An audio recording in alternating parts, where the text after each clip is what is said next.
오늘의 10분 말씀. 사사기 14장입니다. 1절 한 절 읽겠습니다. 삼손이 딥나에 내려가서 거기서 블레셋 사람의 딸들 중에서 한 여자를 보고. 사사기 13장에서는 삼손의 출생에 대해 살펴봤습니다. 그리고 사사기 13장에서 우리들이 반드시 기억해야 하는 절은 13장 5절로서 하나님께서 아기를 갖지 못하는 마노아와 그의 아내에게 한 약속입니다. 그것은 두 가지인데, 첫 번째는 그의 가정에 한 아기가 태어날 것을 약속하십니다.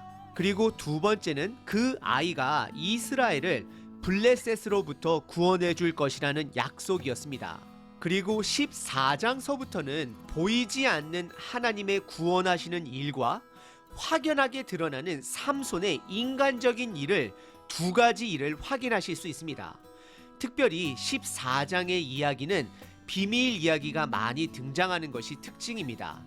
하지만 감사한 것은 저와 여러분들은 어떻게 보면 성경을 읽는 독자로서 삼손이 부모에게 비밀로 하고픈 모든 사건들, 그리고 삼손이 결혼식 잔치에서 사람들에게 낸 수수께끼의 비밀을 모두 알고 있습니다. 하지만 우리 또한 잘 드러나지 않는 하나님의 비밀스러운 구원 사건 또한 우리는 반드시 볼 수 있으셔야 합니다. 오늘 본문을 통해 하나님의 구원의 일과 삼손의 일을 명확하게 확인하심으로 하나님의 구원 계획에는 우리들의 어리석음이나 연약함으로 그분의 계획을 막지 못한다라는 것을 다시 한번 확인하는 시간 되시길 바랍니다. 오늘 본문은 한 가지 이야기를 담고 있습니다. 그것은 삼손이 결혼하는 내용입니다. 참고로 오늘 본문에 등장하는 여인은 우리들이 잘 알고 있는 드릴라가 아닙니다. 이름 모를 한 블레셋 여인과의 결혼 잔치 이야기입니다. 우선 오늘 14장의 큰 그림을 먼저 짚고 넘어가겠습니다. 사사기 14장에서 문학적으로 내려간다라는 표현이 총 5번이 등장합니다. 여러분도 한번 찾아보십시오. 이것은 삼손의 삶이 점점 나락을 향해, 바닥을 향해 가고 있음을 문학적으로 성령님께서 암시하고 있는 것입니다.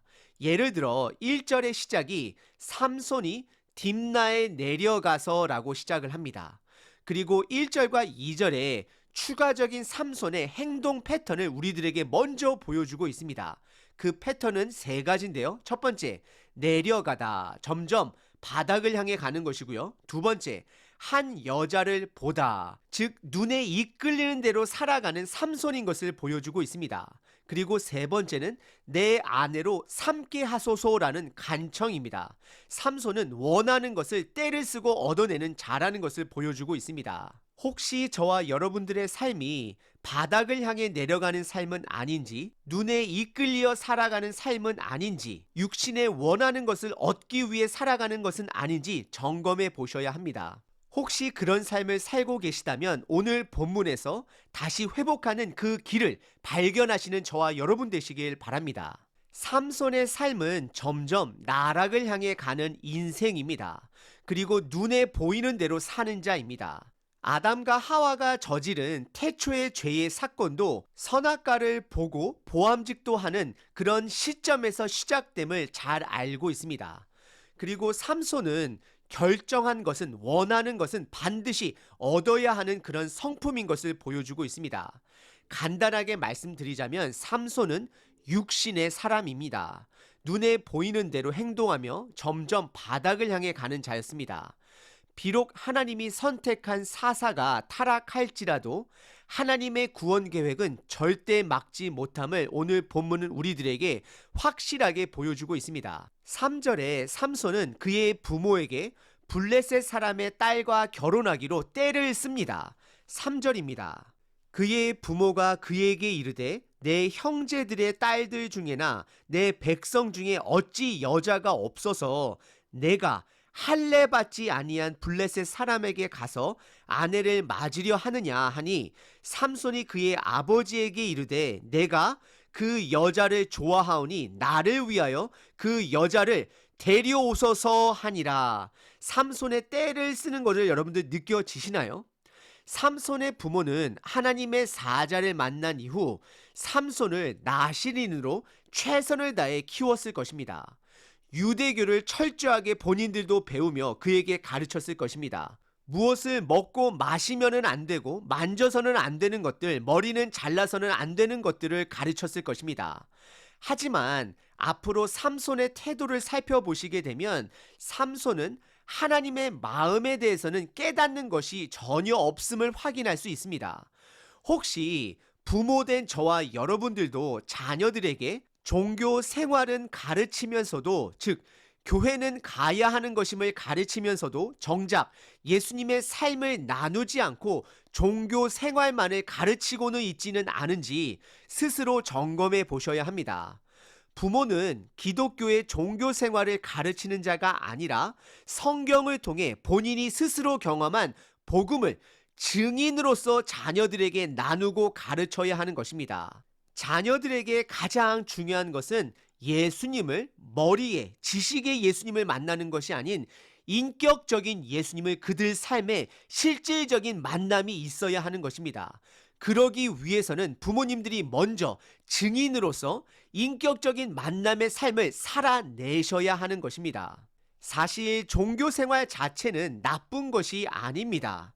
종교 생활은 오히려 안전한 바운더리를 제공해 줍니다. 하지만 문제는 하나님과의 동행이 빠진 종교 생활은 독이 됨을 여러분들 반드시 기억하셔야 합니다.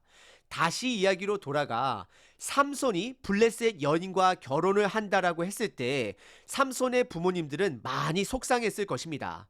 하지만 4절에 오늘 본문에서 가장 중요한 절이 등장하게 됩니다. 4절입니다.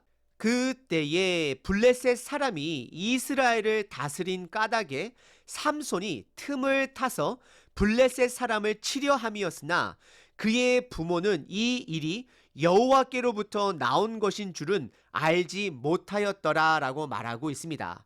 4절의 시작이 그때에 라고 시작을 합니다.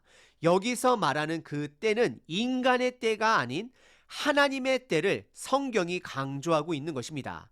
여러분들 13장 5절 구원의 약속의 때를 말하는 것입니다. 그리고 한글 성경에서는 삼손이 틈을 타서 블레셋 사람을 치려 한다라고 기록되어 있지만 여러분들 원어를 보시게 되면 삼손이 아니라 그를 사용하고 있습니다. 여기서 는 삼손이 아니라 하나님을 말하는 것입니다.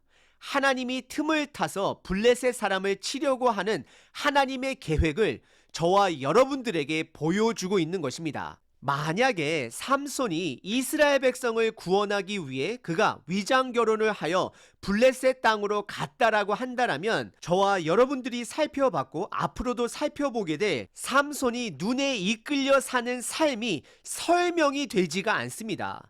그는 사사의 정체성을 상실했지만 그럴지라도 하나님이 이스라엘 백성을 향한 구원 계획은 계속해서 진행되어지고 있음을 성경은 보여주고 있는 것입니다. 우리는 14장에서 많은 비밀들 중 보이지 않는 하나님의 일을 반드시 보실 줄 알아야 합니다. 그리고 4절에 삼손의 부모 또한 그 하나님의 일들을 알지 못하고 있음 또한 말하고 있습니다. 하지만 성령님께서는 저와 여러분들만큼은 이 사실을 반드시 깨닫고 있기를 바라십니다. 그리고 5절에 다시 한번 삼손이 내려간다라는 표현이 등장합니다. 삼손이 부모와 함께 딥나에 내려가고 있습니다. 이것은 삼손이 바닥을 향해 가고 있음을 보여주고 있습니다. 그리고 5절서부터는 하나님의 능력을 드러내고 그 이후에 삼손의 연약함을 드러내는 이야기가 따라오게 됩니다. 우선 먼저 하나님의 능력을 드러내는 이야기를 살펴보겠습니다. 5절서부터 9절에 삼손이 사자를 만나는 이야기입니다. 삼손이 딥나 지역 포도원에서 젊은 사자를 만나게 됩니다. 5절에 젊은 사자가 삼손을 보고 잡아먹을 듯이 소리를 지르고 있음을 성경은 보여주고 있고, 6절에서는 하나님의 영이 삼손에게 강하게 임하게 되었다 말을 하고, 하나님의 영으로 말미암아 삼손은 그 사자를 염소 새끼 찢는 것 같이 죽였다라고 말을 하고 있습니다. 그리고 삼손은 이 사실을 부모에게 알리지 않았습니다. 우선 이 사자 사건의 큰 그림은 앞으로 펼쳐질 결혼식에서 삼손이 신부 친구들에게 수수께끼 내는 사건과 깊은 연관이 있습니다. 그리고 이 사건은 크게 두 가지를 우리에게 말해주고 있습니다. 첫 번째, 이 사건은 하나님께서 처음으로 삼손에게 하나님의 능력을 맛보게 해주신 사건입니다. 삼손은 이때 본인이 힘이 세다라는 것을 깨닫게 되었을 것입니다. 우리는 반드시 기억하셔야 합니다. 삼손이 힘이 센 것이 아니라 하나님의 능력이 삼손을 강하게 했다라는 사실을 반드시 기억하셔야 합니다. 삼손은 나중에 그의 힘이 머리카락에서 나왔다라고 착각을 합니다. 하지만 삼손의 힘은 머리카락이 아닌 하나님으로부터 나옴을 우리는 기억하셔야 합니다. 저와 여러분 삶 속에 이런 오류가 있을 수 있습니다. 내가 새벽 예배를 빠지지 않으면, 내가 이 교회의 가장 오래된 자로서, 아니면 내가 주일 예배를 빠지지 않는 것들, 이런 것들이 바로 머리카락일 수 있습니다. 우리의 힘은 하나님과 동행함에 있음을 여러분들 반드시 기억하셔야 합니다. 그리고 두 번째는 이 사자 사건을 통해서 기억하셔야 하는 것은 삼손이 이 사실을 부모님께 알리지 않았다라는 것입니다. 이것은 그의 부모님들은 아직도 하나님의 구원 계획을 모른다라는 것입니다. 하지만 저와 여러분들은 하나님의 구원 계획을 반드시 보실 수 있어야 합니다. 그리고 7절에 삼손의 특징을 다시 한번 성경은 강조합니다. 그가 내려가서 그 여자와 말하니 그 여자가 삼손의 눈에 들었더라라고 말하고 있습니다. 삼손은 눈에 이끌리는 대로 사는 육신의 사람인 것을 또한 다시 한번 보여주고 있습니다. 하지만 그의 육신의 눈은 나중에 결국 잃게 됩니다. 그리고 마음의 눈으로 하나님을 찾게 되는 삼손을 확인할 수 있게 됩니다. 그리고 8절에 보시면 그 죽은 사자 몸 안에서 꿀을 발견하고 그 꿀을 먹는 삼손을 보여주고 있습니다. 그리고 삼손은 그 꿀을 부모에게도 전달하여 먹게 합니다. 하지만 부모는 아직도 삼손이 무슨 일을 하고 다니는지도 모르고 하나님의 일을 알지도 못하는 자로서 성경은 표현하고 있습니다. 혹시 저와 여러분들이 세상의 악함도 깨닫지 못하고 하나님의 일하심도 깨닫지 못하는 삼손의 부모와 같지는 않은지 점검해 보셔야 합니다. 그리고 이어지는 삼손의 결혼식 이야기는 삼손의 연약함을 온전히 드러내는 이야기입니다. 10절서부터 18절까지입니다. 그의 연약함은 감정을 통제하지 못하고 눈에 이끌려 사는 그의 약함을 보여주고 있습니다. 우선 10절과 11절에 삼손은 드디어 이방 여인과 결혼식 잔치를 올리게 됩니다. 그리고 12절에 이 결혼식 잔치는 전통대로 7일 동안 이어지고 있음을 보여줍니다. 그때에 삼손이 신부 쪽 친구 30명에게 수수께끼를 하나 냅니다. 그리고 그 수수께끼에 지는 사람이 30벌의 속옷과 30벌의 겉옷, 즉 지금 시대로 말하면 정장 30벌을 주기로 하는 것입니다. 그 당시 옷은 매우 고가였음을 여러분들 참고하셔야 합니다. 그리고 그 수수께끼는 삼손만 아는 지극히 개인적인 수수께끼를 내게 됩니다. 14절입니다. 삼손이 그들에게 이르되 먹는 자에게서 먹는 것이 나오고 강한 자에게서 단 것이 나왔느니라 하니라. 그들이 사흘이 되도록 수수께끼를 풀지 못하였더라 라고 말하고 있습니다. 여기서 강한 자는 사자이고 단 것은 꿀을 말하는 것이었습니다. 그리고 이 수수께끼의 답을 아는 자는 삼손과 저와 여러분들만 알고 있습니다. 부모도 비록 꿀은 먹었지만 그것이 어디서 나왔는지는 알지 못하고 있습니다. 결국 30명의 친구들이 이것을 풀지 못하자 삼손의 아내 될 사람을 15절에 위협하게 됩니다. 남편 삼손을 통해 그 수수께끼의 답을 알려주지 않으면 그녀의 집에 불을 지르겠다 협박하게 됩니다. 그래서 그녀는 삼손 앞에 엉엉 울며 그 답을 알려달라 애원하게 되고 결국 삼손은 그녀에게 답을 알려주게 됩니다. 이로 인해 삼손은 그들에게 30벌의 속옷과 30벌의 정장을 주기 위해 19절에 보시면 아스글론에 내려가서 그곳에서 블레셋 사람 30명을 쳐 죽여 그들의 옷을 벗겨 그들 앞에 가져다 주게 됩니다. 그리고 그의 결혼은 파혼으로 끝이 나버리고 그의 아내가 될 뻔했던 그의 여자는 그의 친구에게 주었다라고 20절에 성경은 기록하고 있습니다. 분명 삼손이 내기에 져서 옷을 구하기 위해 블레셋 사람 30명을 죽여 그들의 옷을 탈취한 사건은 삼손의 포악한 행동입니다. 하지만 우리는 잘 드러나지 않는 하나님의 구원하심을 또한 보실 수 있어야 합니다. 19절에 여호와의 영이 삼손에게 갑자기 임하는 표현이 등장합니다. 이 부분은 왜 삼손이 본인에게 그런 힘이 솟아났는지도 모르고 삼손의 부모도 모르지만 저와 여러분들은 삼손을 통하여 이스라엘 백성들을 구원하고 계시는 하나님의 구원 역사를 보실 수 있어야 합니다. 삼손은 사사기의 마지막 사사입니다.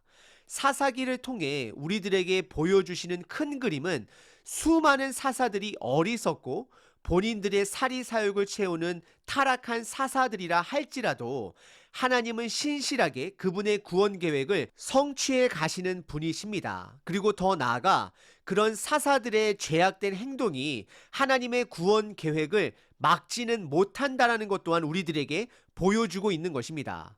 오늘 본문에는 많은 비밀들이 등장했습니다. 삼손은 사자의 죽음 사건과 꿀 사건을 부모와 모든 사람들에게 비밀로 했습니다. 그리고 그가 경험한 힘 또한 비밀로 하였습니다. 그리고 삼손은 결혼 축하 장소에서 비밀스러운 수수께끼를 내었지만 결국 자기 속임수에 자기가 걸려 난폭한 사륙까지 저지르게 되었습니다. 하지만 이것은 인간의 비밀적인 부분들입니다. 그리고 또 다른 비밀이 있었는데 그것은 오늘 본문에서 나온 모든 사람들은 모릅니다. 삼손도 모르고 삼손의 부모도 모르고 삼손의 아내가 될 뻔한 사람도 보지 못합니다. 그리고 수수께끼를 통해 옷을 받은 30명의 사람들도 모릅니다. 하지만 저와 여러분들은 반드시 아셔야 합니다. 그것은 하나님의 구원 계획은 인간의 어리석음이나 고집으로 막을 수 있다라는 것이 아닙니다. 저는 이 부분 때문에 더욱더 자신감 있게 살아가야 한다는 것을 다시 한번 느끼게 됩니다. 왜냐하면 나의 실수나 나의 어리석음 때문에 하나님의 구원 계획이 달라지지 않기 때문에 우리가 비록 넘어진다 할지라도 다시 일어나 하나님의 구원을 붙들고 하나님과 동행할 수 있는 은혜가 되는 것입니다.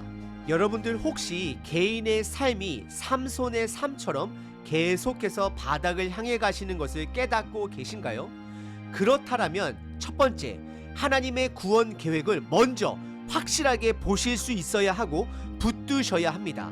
그리고 두 번째는 그 구원 계획에 적극적으로 동참하시는 삶을 살아내셔야 합니다. 그럼 반드시 회복하실 것입니다. 오늘 하루 그분의 변하지 않는 구원 계획을 붙드시고 또다시 힘내시는 하루 되시길 기도합니다.